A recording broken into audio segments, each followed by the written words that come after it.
Señoras y señores, el presidente Gustavo Petro se ha pronunciado en sus redes sociales.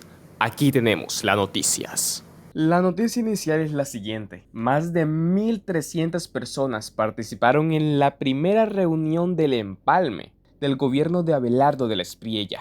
El vicepresidente electo José Manuel Restrepo explicó que la estrategia busca destapar presuntos casos de corrupción de la administración saliente. Aquí tenemos el clip. Todas ellas hacen parte de nuestro programa Arca de Noé, un programa que inició hace 8 meses para poder tener un empalme completo anticorrupción en nuestro país. Es la apuesta más audaz que se ha hecho en toda la historia de Colombia para un proceso de empalme, con un compromiso, el tener identificados una serie de problemáticas, dificultades en materia de corrupción en los distintos sectores de nuestro país. Corrupción que se puede reflejar en distintos hechos, en malgasto de los recursos, en derroche, en obras no terminadas, en decisiones equivocadas, en apropiaciones que no se han debido realizar, en tomas de entidades o en decisiones equivocadas en materia de incremento de nómina en muchas de las entidades. De la misma manera, nosotros hemos construido una línea base en cada uno de los 22 sectores de la economía. Hoy se conforman las mesas de 22 sectores de la sociedad, sectores que recogen toda la dinámica de nuestro país. En cada una de ellas existe un equipo coordinador y un grupo aproximado de cerca de 100 personas para los procesos de empalme en cada uno de esos 22 sectores.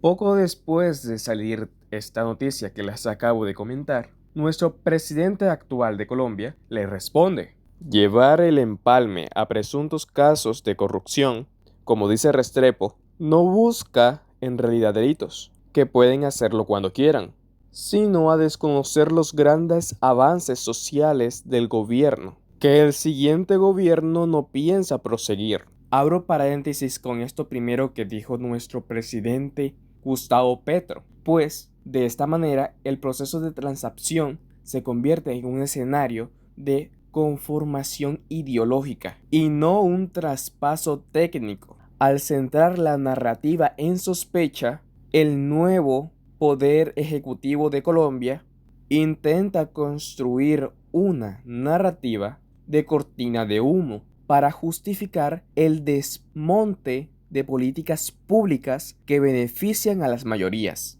legitimando de antemano su falta de voluntad política para darles continuidad. Más allá que el pulso narrativo entre el gobierno entrante y el gobierno que sale, lo verdaderamente preocupante es la incertidumbre internacional, pues el foco principal no debería estar en esta discusión. El foco debería estar en cómo blindar los derechos ya adquiridos por la población y garantizar que la disputa entre los partidos no los afecte directamente y por lo tanto que afecte al país y a su población civil. Cierro paréntesis. Continúo con lo que está diciendo nuestro presidente.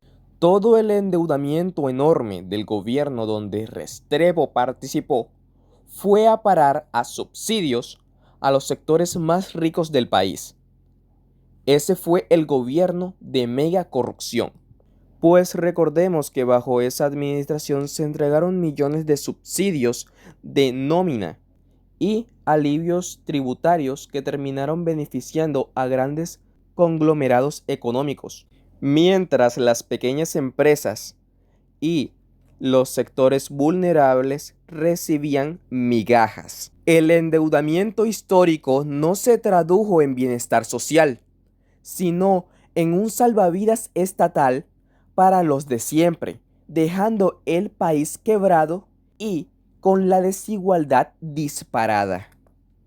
Dichas pruebas las podemos encontrar en datos públicos.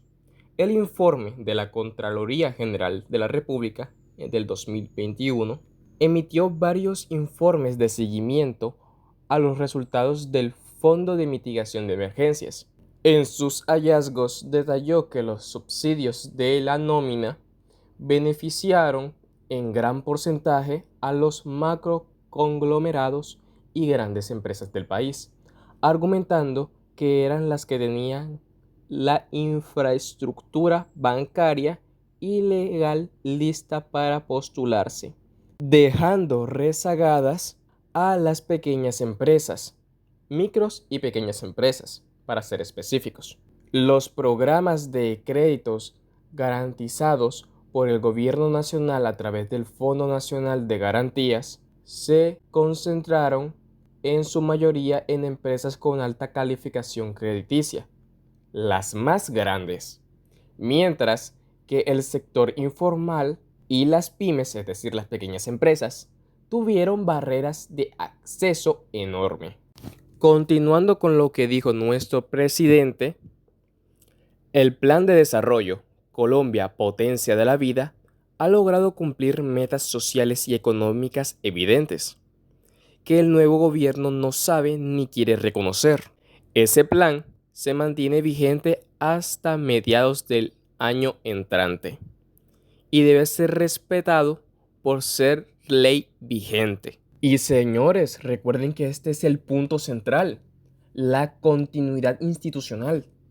Recordemos que los planes de desarrollo en Colombia tienen rango de ley de la República y no se borran simplemente tras días de posesión presidencial. Intentar frenar o asfixiar presupuestariamente programas sociales enfocadas en la reforma agraria o la conectividad digital, alegando que hace parte del gobierno anterior, no es simplemente un desacato, es saltarse la legitimidad por completo y dejar desprotegidas a las comunidades que la misma ley ordenó beneficiar hasta el último día de su vigencia.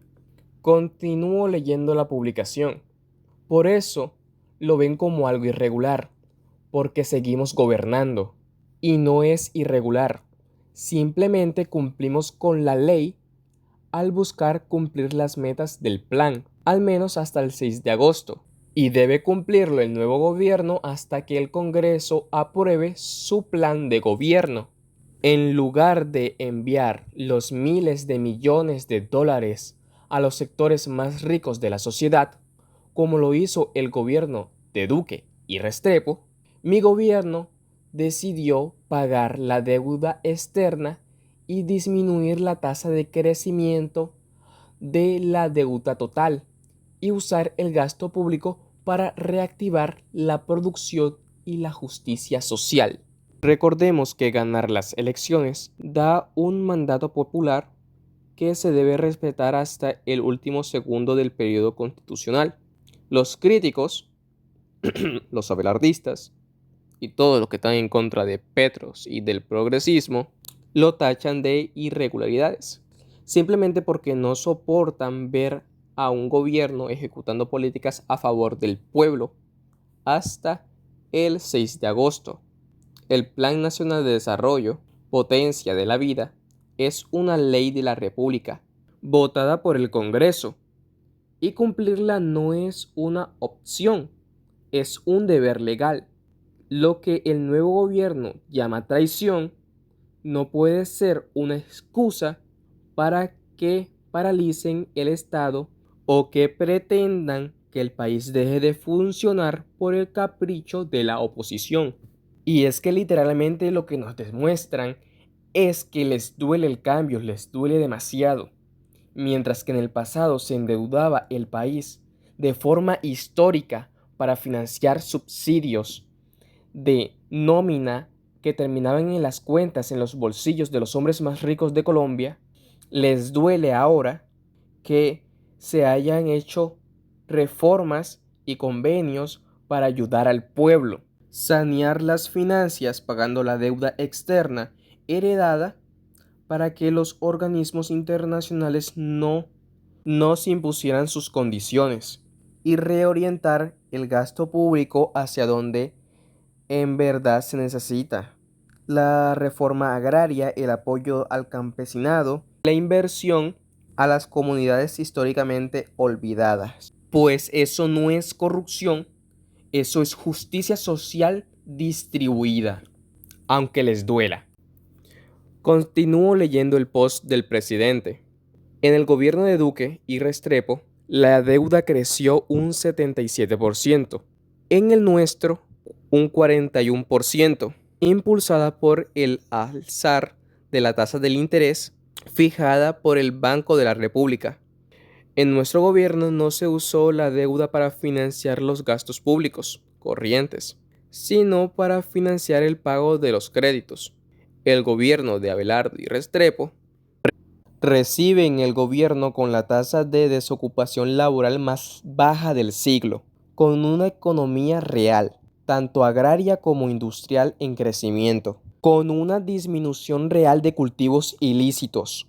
Y es que básicamente hablar de crisis es ignorar los datos oficiales, pues recordemos que el nuevo gobierno recibe un país con la tasa de desocupación laboral más baja de lo que va del siglo, demostrando que la economía es real. La que produce y está en el campo y en las fábricas se reactivó gracias a las políticas de justicia social. Pretenden borrar el hecho de que el agro y la industria crecieron, además de que se logró una disminución real de los cultivos ilícitos mediante la sustitución y el diálogo con las comunidades.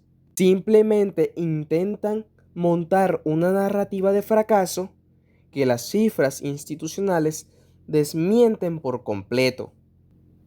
El gobierno de Abelardo y Restrepo recibe un país más justo socialmente, con 5 millones menos de pobres y 2 millones menos de pobres extremos, con más salud en la población y con mucho menos hambre que como nos lo entregó el gobierno Duque Restrepo.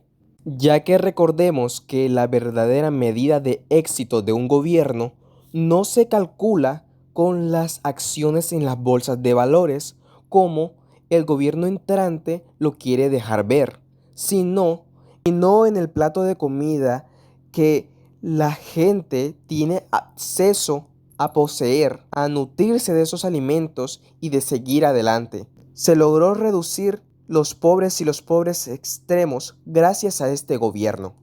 Y bueno, mi gente, eso fue lo que el presidente Gustavo Petro dijo en su red social de X el día 30 de junio. Además de la noticia que les acabo de dar, también existen otros posts del señor presidente de la República de Colombia, Gustavo Petro, actualmente. El día de hoy, a las 8:15 de la mañana, el señor presidente subió el siguiente comunicado con relación a la captura de un presunto cabecilla del Clan del Golfo. Inicialmente voy a leer desde la misma cuenta oficial del Ministerio de Defensa Nacional de Colombia, pues inicialmente el post original del que el presidente reposteó es de la Defensoría. Dice así: capturado alias Zarco, presunto cabecilla del Clan del Golfo, en Montería, Córdoba. Tiene un historial criminal de 10 años y era requerido por concierto para delinquir homicidio, narcotráfico y extorsión. Se desempeñaba como cabecilla financiero, administrando las rentas ilícitas para la compra de material bélico. Con este resultado se debilitan las finanzas y el control del Clan del Golfo en Córdoba. Intensificamos las estrategias operativas para desmantelar estructuras transnacionales y garantizar la seguridad y convivencia en la región. La información completa del post del presidente Gustavo Petro es la siguiente. He firmado el decreto que quita la suspensión de la orden de extradición al señor alias el Chiquito Malo. Si es capturado inmediatamente debe ser extraditado. Se ha capturado el jefe del Clan del Golfo en Córdoba, alias El Zarco, para lograr éxito en una negociación entre grupos armados organizados y el Estado. Siempre debe haber, antes que nada, sinceridad, y sinceridad no hubo. Yo no creo en guerras totales, mortuarias, no creo en la barbarie, creo en lo civilizado y humano, y lo humano es hablar y disminuir la muerte y el dolor de la sociedad. Por eso Danilo Rueda construyó el concepto de diálogo socio-jurídico, que implica una integración económica y social lícita del territorio en conflicto y en economía ilícita. Un pacto social para que su población civil sea el poder real en el territorio y goce de bienestar social y un diálogo jurídico con la justicia para la dejación de toda violencia armada y su salida de la actividad ilícita. Este concepto funcionó parcialmente en el sur del país. La fiscalía no nos ayudó, influenciada, hay que decirlo, por una línea construida desde el pasado por los Estados Unidos, que cree en la erradicación forzada, hasta ahora fracasada según los datos. Los datos de mi gobierno muestran éxito en la línea propuesta, que es pacífica. Se trata de la erradicación voluntaria de cultivos vista como una economía territorial y no individual. En el mundo de hoy nadie se salva individualmente. Los problemas se superan a través de la fuerza de lo colectivo, la fuerza de la humanidad, porque son los problemas de la humanidad. Gracias a los diálogos de paz y al liderazgo político y social que poseemos con el campesinado excluido en Colombia, hemos logrado éxitos y los datos lo demuestran, que han sido entregados a la ONU, que certifica, y a Estados Unidos, para que la política que iniciamos se profundice. Y ahora el comunicado más reciente del señor presidente Gustavo Petro, publicado hoy, 1 de julio, a las 1:44 de la tarde, dice lo siguiente. El señor Gustavo Petro dice: toda la información que suministró el DANE y su metodología es la misma que la que usó en el gobierno de Duque y Restrepo. No les gustan los números porque saben que está a la altura de mi gobierno. Superó las metas sociales. Espero que el camino planteado por Abelardo sea capaz de superar las metas sociales de mi gobierno. Bueno, amigos y amigas, ya hemos llegado al final de este video. No obstante, aún me falta decir lo último. Al final de esos discursos políticos, vemos claramente que caen ante la contundencia de los datos. Acusar de maquillar cifras al mismo DANE que ellos usaron parece más una excusa anticipada para desmantelar el gasto social, pues la vara quedó demasiado alta. 5 millones menos de pobres y una economía real en marcha. La pelota ahora está en la cancha de Abelardo y Restrepo. El país no espera menos que superen estos resultados. ¿Ustedes qué opinan? Los leo en los comentarios. Denle like, suscríbanse y nos veremos en un próximo video. Y recuerden, lean, investiguen, no se dejen de la desinformación y cuestionen todo lo que escuchen.